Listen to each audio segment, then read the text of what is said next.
Merci Cathy pour la parole. Je vais vite passer à des questions-réponses. Je rappelle ici qu'il y a plusieurs questions qui ont été posées et les intervenants ont déjà essayé de répondre à certaines questions, donc je ne vais pas revenir sur ça, sauf s'il y a des questions d'intérêt général.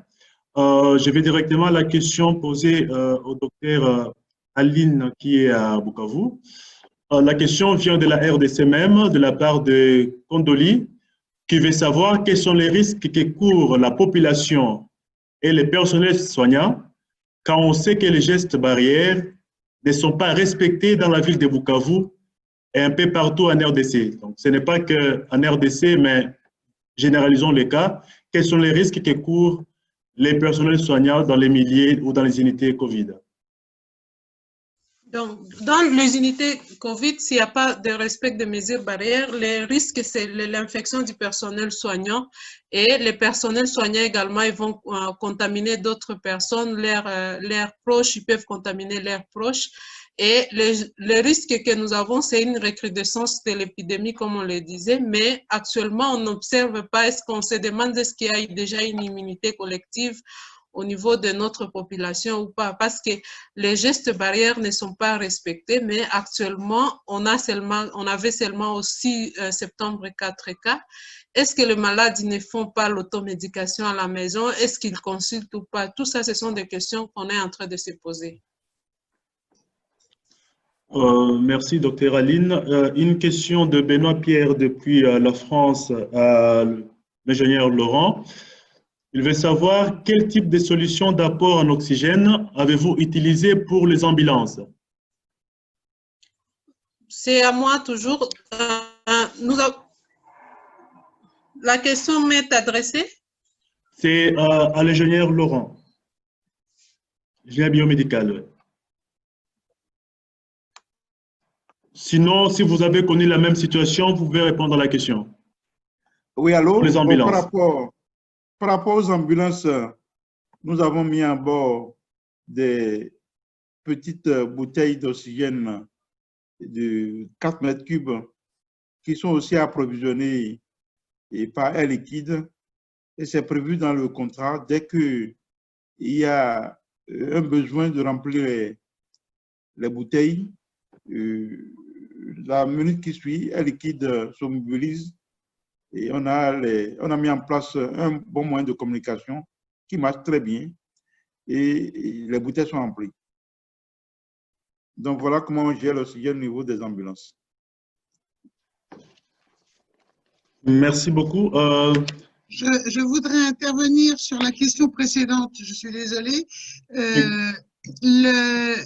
Au Sénégal, par exemple, où il y a une maison où on hospitalisait des enfants en attente de soins, dans le centre de l'hôpital Fann, du CHUFAN, cette maison avait été en fait réquisitionnée pour le personnel soignant qui, d'une part, certes, il avait les risques de contamination au sein de l'hôpital, mais il n'avait pas de risque de contamination ou de contaminer sa famille.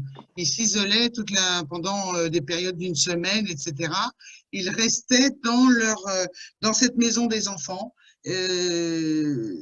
pour la semaine et dans ces cas-là, ne ramenaient pas le virus chez eux à domicile. Voilà.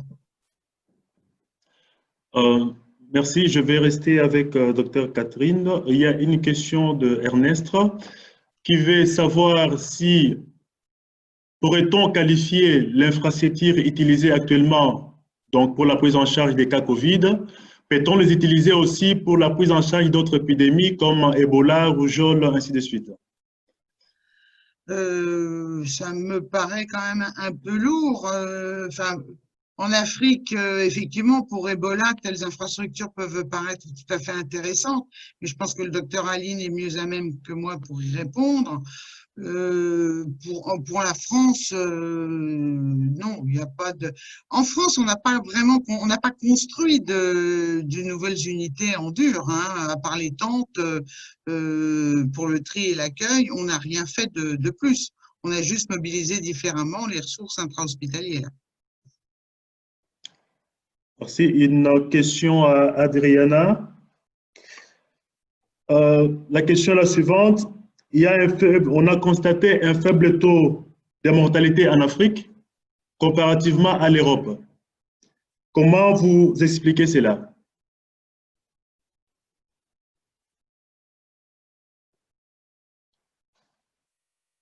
Adriana? C'est pour André. Parce que j'ai quelques éléments de réponse aussi, mais ça viendra Oui. plus tard. Oui. Excusez-moi, Agustin, c'était que les numéros sont moins en Afrique? En Afrique, oui, il y a peu de morts si on compare à l'Europe. Oui, il y a beaucoup de choses qui affectent, mais normalement, c'était la contamination, c'était plus forte en Europe, mais aussi l'âge de la population et la densité de population et la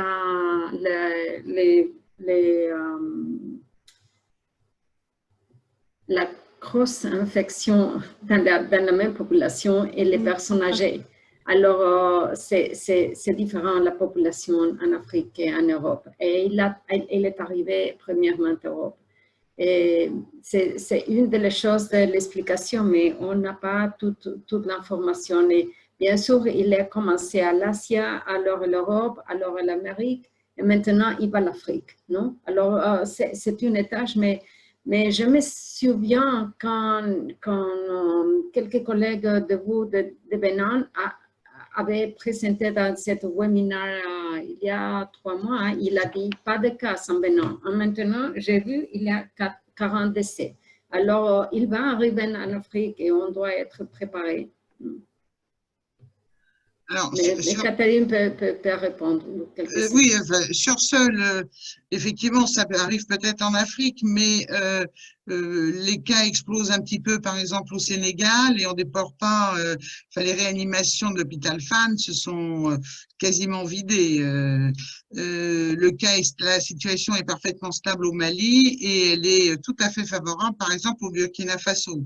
Alors, dans les facteurs de risque des populations, certes, il y a le jeune âge, donc moins de comorbidité. Il y a également, alors pour à certains endroits, l'histoire des groupes sanguins. On dit que les groupes O font moins de formes sévères que les groupes A. En tout cas, ça se retrouve en France avec la différence entre le Pays Basque, qui est le sud-ouest de la France, et une autre région dans le Bordelais qui est juste au-dessus. Il y aurait également des modifications structurelles au niveau du récepteur ACE2 du virus, au niveau des différentes cellules, avec des modifications dans la composition de ce récepteur cellulaire, qui fait que le récepteur aurait une plus forte attirance pour le virus chez les caucasiens que chez les populations noires. Voilà. À côté de cela, on dit aussi que les Noirs, la population afro-américaine en Amérique sont celles qui sont le plus touchées. Là rentre en ligne de compte des facteurs sociaux et en particulier l'obésité. Il n'y a pas beaucoup d'obèses en Afrique quand même. Et au début, au Burkina Faso, on disait que c'était une maladie de riches, parce que c'était les gens qui étaient un peu trop gros qui chopaient la maladie. Voilà. Merci beaucoup. J'ai la question depuis Kinshasa de